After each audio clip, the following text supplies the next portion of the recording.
लापता तालिब इल्म हफीज़ बलोच की बाजियाबी और इस्लामाबाद में बलोच तलबा की प्रोफाइलिंग के खिलाफ एहतजाज करने वाले तलबा पर लाठीचार्ज और तशद्दुद के बाद इस्लामाबाद पुलिस ने उनके खिलाफ मुकदमा दर्ज कर लिया है, जिसमें संगीन दफ़ा शामिल की गई हैं। मुकदमे में 200 तलबा के अलावा एहतजाज में शरीक एडवोकेट ईमान मज़ारी और इस एहतजाज को कवर करने वाले सहाफ़ी असद तूर को भी नामजद किया गया है। गुज़िश्ता रोज़ दर्ज होने वाले इस FIR के खिलाफ आज एडवोकेट ईमान मज़ारी ने इस्लामाबाद हाई कोर्ट से रुजू किया, जहाँ chief justice Islamabad high court justice Athar Minallah ने पुलिस पर बरहमी का इजहार करते हुए केस की अगली समाअत तक कोई भी गिरफ्तारी करने से उसे रोक दिया है।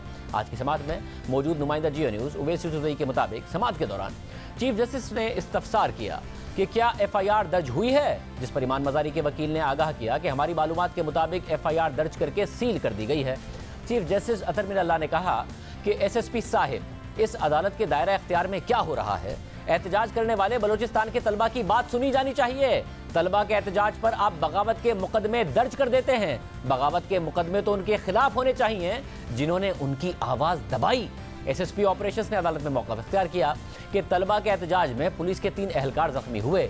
चीफ जस्टिस ने कहा कि यह अदालत ये सब बर्दाश्त नहीं करेगी कि उसकी हुदूद में किसी की आवाज़ दबाई जाए, किसी की भी, बिलखुसूस बलोचिस्तान के तलबा की आवाज़ दबाने की कोशिश बर्दाश्त नहीं की जाएगी। उन्होंने मजीद कहा कि तलबा की आवाज़ दबाना दर हकीकत बगावत है। समाअत के दौरान जस्टिस अतर मिनल्लाह ने पूछा कि कितने तलबा जख्मी हुए हैं। चीफ जस्टिस ने कहा कि क्यों ना ये अदालत एक कमीशन तश्कील दे, यहाँ पर एक आइन है और अदालत तनकीदी आवाज़ें दबाने की कोशिश बर्दाश्त नहीं करेगी।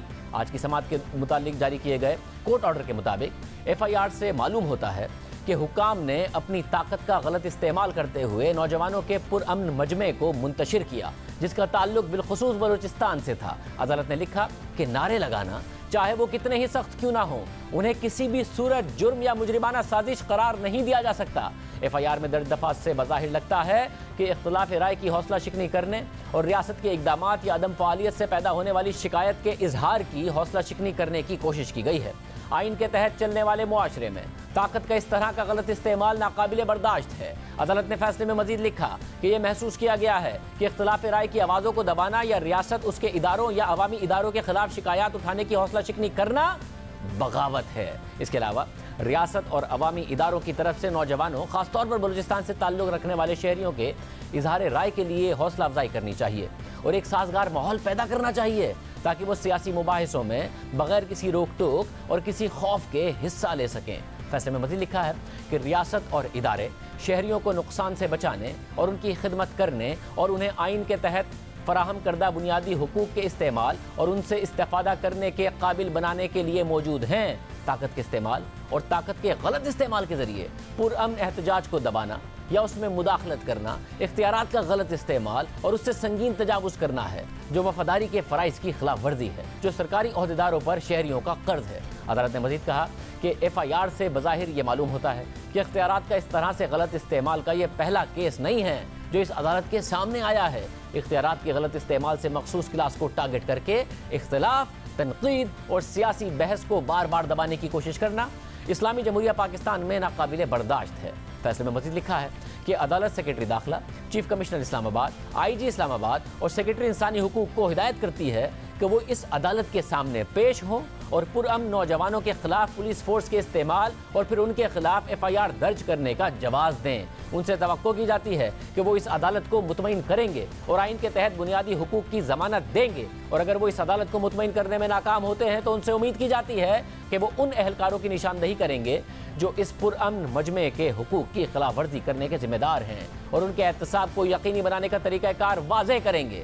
रियासती जिम्मेदारान की जानिब से तशद्दुद और बगावत की कार्रवाइयाँ नाकाबिले मुआफ़ी और नाकाबिले बर्दाश्त हैं। अदालत ने अगली समाअत तक कोई भी गिरफ्तारी करने से रोकते हुए इस केस में अटॉर्नी जनरल से भी मामला तलब कर ली है। केस की समाअत पीर तक मुलतवी कर दी गई है। इस्लामाबाद प्रेस क्लब के बाहर तलबा और समाजी कारकुन कायद-ए-आज़म यूनिवर्सिटी के लापता तालिब इल्म हफीज़ बलोच की बाजियाबी और बलोच तलबा की प्रोफाइलिंग के खिलाफ गुज़िश्ता 4 रोज़ से एहतजाज कर रहे हैं। हफीज़ बलोच को 8 फरवरी को उनके आबाई गाँव खुसदार से लापता कर दिया गया था। उनकी बाजियाबी के लिए किए जाने वाले एहतजाज के पहले रोज़ ही मुजाहिरीन पर पुलिस ने तशद्दुद और लाठीचार्ज किया और उनके एहतजाजी कैंप्स भी जब्त कर लिए गए, जिसके बाद गुज़िश्ता रोज़ ये खबरें सामने आई कि इस्लामाबाद पुलिस ने एहतजाज करने वाले तलबा सहाफ़ी असद तूर, एडवोकेट ईमान मज़ारी और रुकन कौमी असम्बली मोहसिन दावड़ के खिलाफ बगावत की सील्ड FIR दर्ज कर ली है। लेकिन आज पुलिस ने एक एलामिया और अदालत में FIR की तफसीलात शेयर की। FIR में एडवोकेट ईमान मज़ारी, असद तूर, बलूच स्टूडेंट काउंसिल के 2 मेंबरान के अलावा 200 अफराद के खिलाफ पुलिस एहलकारों पर पथराव, हाथापाई करने, दफ़ा 144 की खिलाफ वर्जी करने और नारे लगाने के खिलाफ 8 मुख्तलिफ दफ़ात पर मुकदमा दर्ज किया गया है। इन दफ़ात में दफ़ा 120B भी शामिल है। मुकदमे में नामजद सहाफ़ी असद तूर ने हमारे प्रोग्राम को मौक़िफ़ दिया कि वो इस एहतजाज को कवर करने के लिए गए थे। उनके खिलाफ एहतजाज के शुरुका को उकसाने और इस एहतजाज में बराह रास्त हिस्सा लेने का इल्ज़ाम दुरुस्त नहीं है। उनके खिलाफ दर्ज होने वाली FIR उन्हें हिरासां करने, उनकी आवाज़ को दबाने और दीगर सहाफ़ियों को इस एहतजाज की कवरेज से रोकने की कोशिश है। इसके अलावा इस्लामाबाद बार एसोसिएशन ने भी FIR की मजम्मत की है और अपने एलामिये में लिखा है कि एडवोकेट ईमान मज़ारी के खिलाफ FIR वापस ली जाए और पुलिस तशद्दुद में मुलव्विस एहलकारों के खिलाफ कार्रवाई की जाए।